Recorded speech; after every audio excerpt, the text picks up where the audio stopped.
Bonjour à tous, ici Aladin pour une nouvelle vidéo pour Winamax.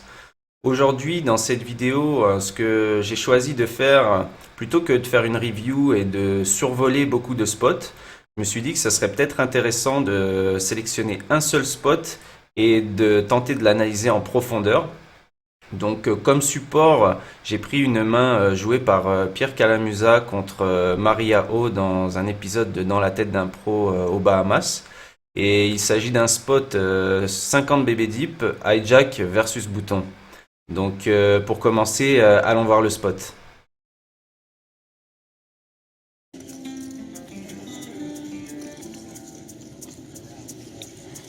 Maria qui open son hijack. Moi j'ai Roi Dame suité. C'est une main que je vais simplement payer.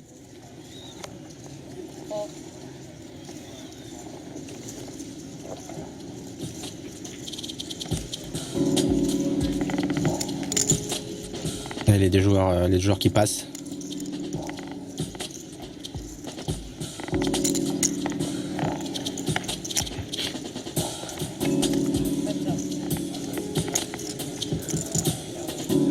À suite 3. J'ai deux backdoors maintenant. Le backdoor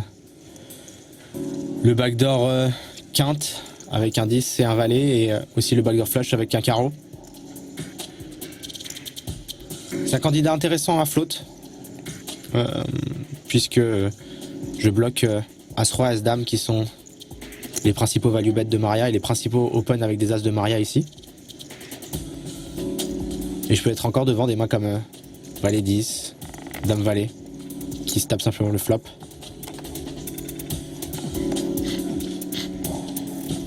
La turn est pas mal, c'est une Dame. Maintenant je vais battre aussi des mains comme Paire de 10, Paire de Valet,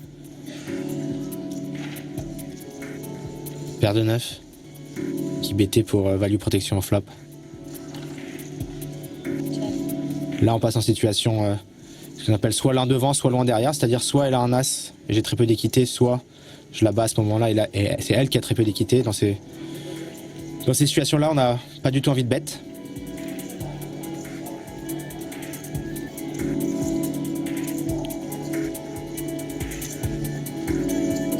Maria qui recheck, et maintenant la question c'est de savoir si j'ai envie de value bet. J'ai quand même la meilleure dame possible et je pense qu'elle aurait très souvent misé elle-même un as à la rivière ou même au turn. Ce qui veut dire que en fait maintenant je suis quasiment tout le temps devant avec mon Roi Dame. La question c'est vraiment est-ce que je peux me faire payer par moins bien, et je pense que oui, de temps en temps, si elle a une main comme Dame Valet, comme Dame 10 qui se tablait le flop avec rien et qui a turn la middle pair, c'est possible qu'elle veuille me hero call. Qu'elle me mette sur une main comme 8-9 suité qui est tournée en bluff.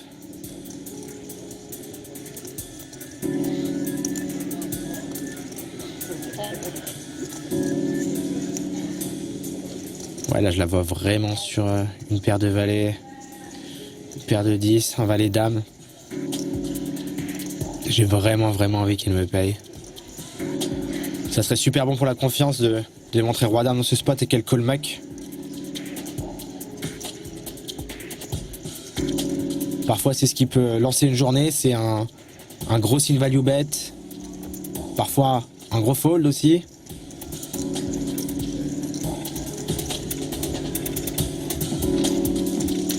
Parfois bien entendu des grosses confrontations favorables. Et là c'est vrai que avec le début de journée très difficile, très chaotique que j'ai eu, ça serait toujours bien de passer un beau in value bet.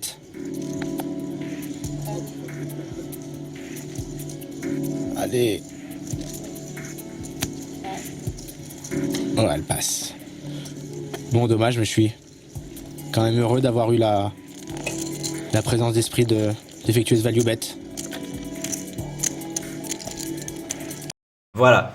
Donc, nous sommes donc en présence d'une situation où Maria O relance au hijack et où Pierre colle au bouton. Sur la vidéo, nous ne voyons pas exactement quelle est la profondeur des tapis, la taille des stacks, Mais pour simplifier l'analyse, on va considérer qu'on joue 50 Big Blind Deep de stack effectif. Ça va être plus simple pour déterminer les ranges et pour compléter l'analyse.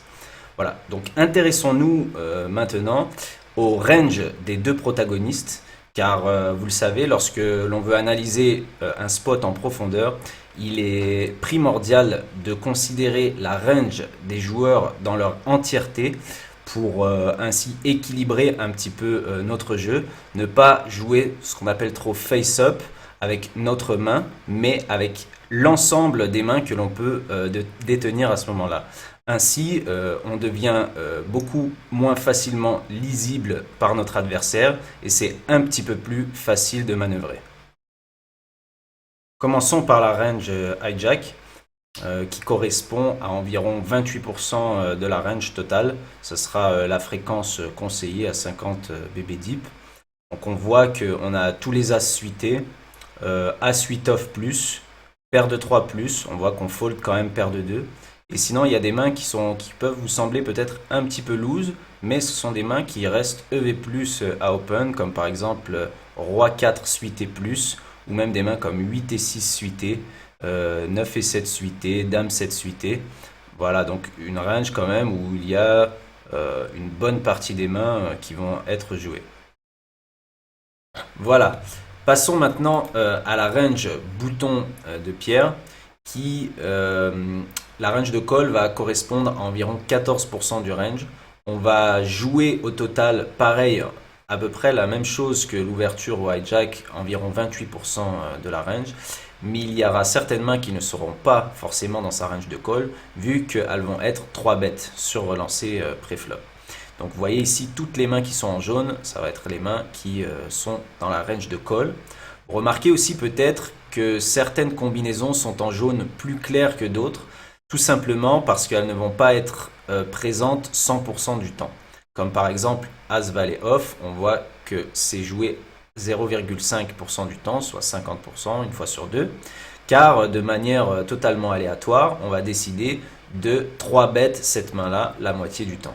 Même chose pour As8 suité, As5 suité, ou par exemple Roi 8 suité. Donc on voit que dans sa range, certaines mains, toutes les paires sont présentes jusqu'au 6 100% du temps.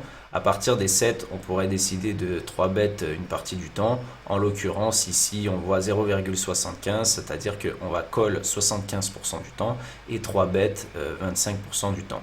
Les 10, même chose, on va les 3 bêtes par contre 75% du temps et on ne les aura dans notre range de call que uniquement 25% du temps. Voilà, donc ça va correspondre en tout à 14% de la range totale. Donc voilà pour les ranges en présence.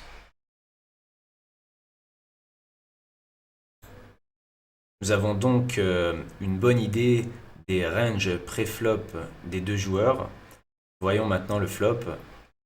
La croupière nous dévoile un flop As 8-3 qu'on appelle Rainbow, c'est-à-dire sans aucun tirage couleur. Ça a toute son importance pour l'analyse future de la main. Et Maria O réfléchit à ses options et va décider de miser ici, d'effectuer son continuation bet à hauteur de 15 000 dans un pot qui en fait 56, soit environ un quart du pot. Une somme que Pierre va compléter assez rapidement. Retour sur notre logiciel, le solver, PioSolver en l'occurrence. Nous allons un petit peu voir quelles étaient les options au flop pour Maria. Donc on a décidé d'entrer dans le logiciel un bet d'environ un quart du pot, un autre d'environ la moitié du pot, un autre de pot, la taille totale du pot, et évidemment un check. Car en fait on s'est rendu compte avec les solvers ces derniers temps que il y avait d'autres options que de c-bet 100% du temps, continuer avec toutes nos mains.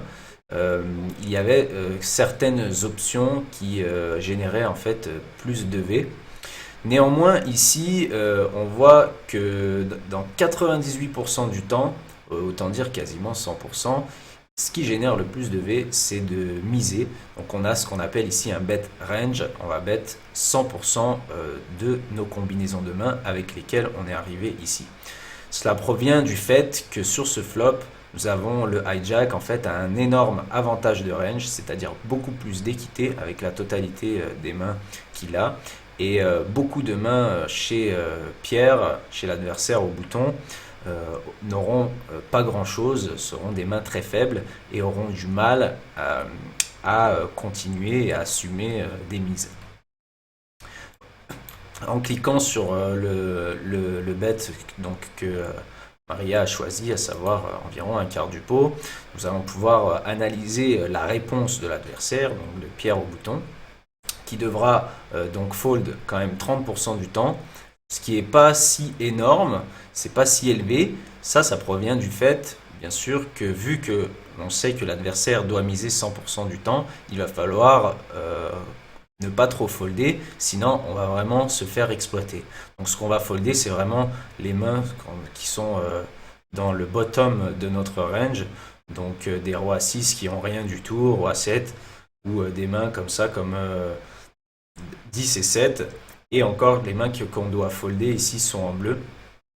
Et encore, on se rend compte que même 10 et 7 suités, on va devoir call pratiquement tous les combos qui ont backdoor flush. Donc on voit 10 et 7 de cœur, 10 et 7 de pique et 10 et 7 de carreau. Ça serait juste en fait 10 et 7 de trèfle qu'on folderait. C'est quand même, ça paraît assez contre-intuitif. On aurait tendance à dire bon, j'ai rien sur ce flop, je fold. Mais en foldant ça, si on part du principe que l'adversaire bet 100% du temps, on se fait exploiter. Il y aurait ensuite 20% des mains que l'on devrait relancer. Donc ce sont les mains qui sont en orange, avec les mains qui paraissent assez évidentes. Brelan de 8, brelan de 3, et les deux paires, As-8 et As-3.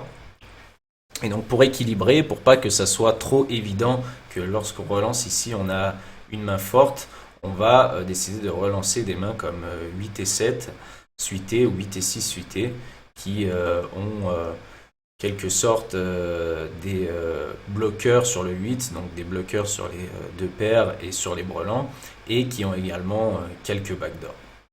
Et enfin, on va quand même call 50% du temps. Donc la moitié de nos combos vont call pour se défendre. Et donc on voit que Roi-Dame suité en fait partie. À ce moment-là, on colle toutes les combinaisons, même celles qui n'ont aucune backdoor, parce que ici, hauteur Roi-Dame, c'est largement suffisant contre des mains beaucoup moins fortes qui auront misé comme toutes les autres mains. Donc à l'analyse de ce flop, on se rend compte que les deux joueurs ont très bien joué. Voyons maintenant la turn, qui est une dame de cœur. Et Maria, ici, va décider de checker. On voit qu'elle a une décision quand même, ça paraît pas si évident. Et Pierre, qui quant à lui joue un petit peu plus rapidement, va également checker. Alors, quid de la stratégie au turn?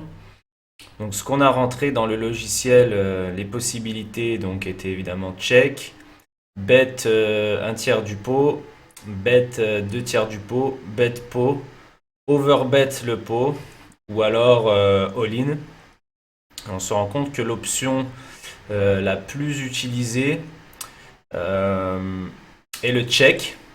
Donc check en trap, entre guillemets, pas entre guillemets, même en trap pure avec brelan max, mais également avec As-Roi suit, avec les dames aussi, donc là les pures traps. Check également avec les mains qui ont de la showdown value, comme paire de roi, dame valet suité, dame 10 suité, dame 9 suité, les 8 également. 9-8 suité, 18 suité, valet 8 suité.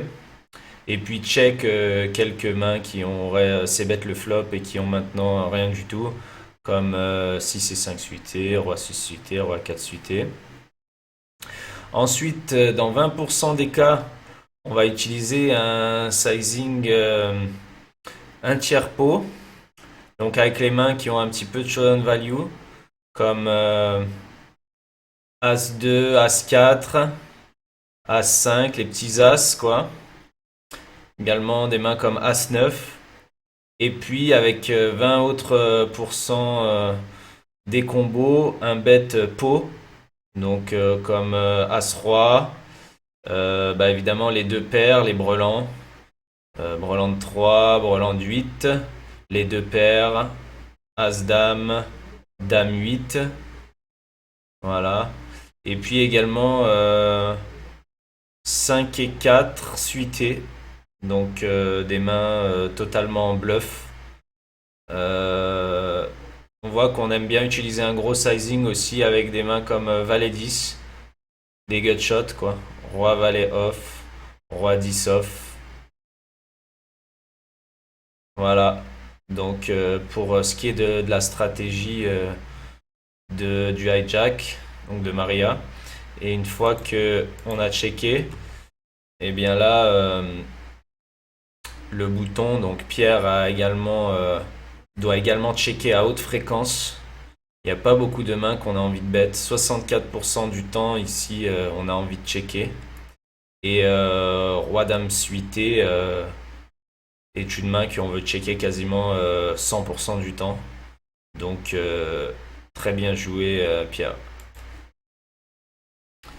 Un des points qui m'a semblé les plus frappants sur cette stratégie au turn pour hijack, donc pour Maria, c'est que on pouvait se permettre de miser quasiment tous les draws qu'on avait, donc les gutshots ou les open-ended, ou les doubles gutshots. Et donc j'ai fait une petite décomposition de la range pour essayer de voir pourquoi. Et en fait, ici, dans cette section-là, ça explique assez facilement pourquoi on veut utiliser cette stratégie. C'est que ici, dans toutes les mains qui n'ont rien, 73% des mains n'ont aucun draw, c'est-à-dire ont que des R. Et ça, c'est la raison pour laquelle on veut checker à haute fréquence.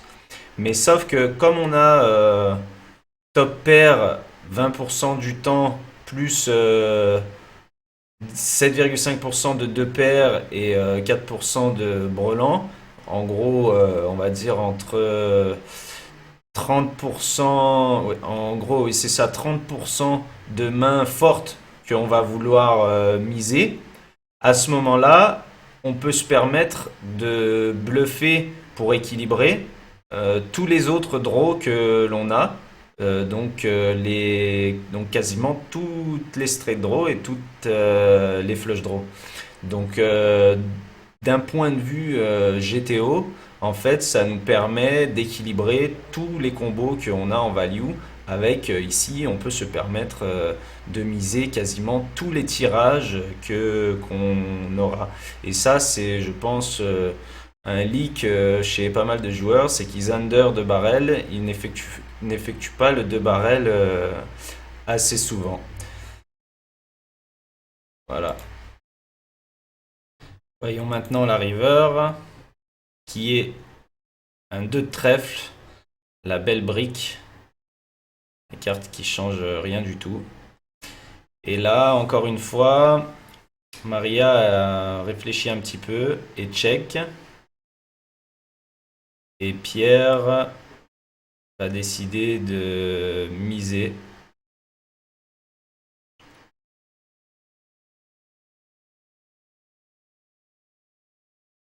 Donc 40 000 si je me rappelle bien.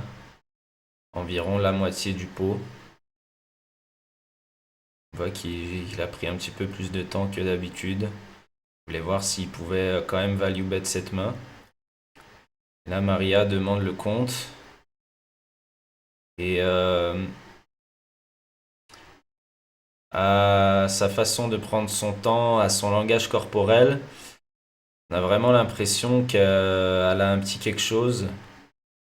et qu'elle se demande si elle a une bonne main pour payer. C'est possible qu'elle fasse juste un petit peu de cinéma, mais il n'y aurait pas vraiment d'intérêt. Le pot est petit, la main s'est jouée un petit peu toute seule, j'ai envie de dire. Donc j'ai vraiment l'impression qu'elle a un petit quelque chose et qu'elle se demande si elle peut payer la main qu'elle a. Elle a probablement une main avec du showdown value et vu qu'elle a checké 2 fois,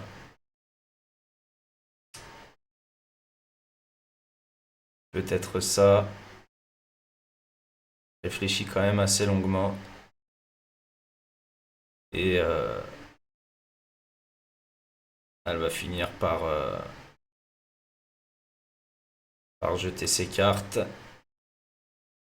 Voilà, mais on voit que ça avait pas l'air si évident. Voyons alors la stratégie à la river.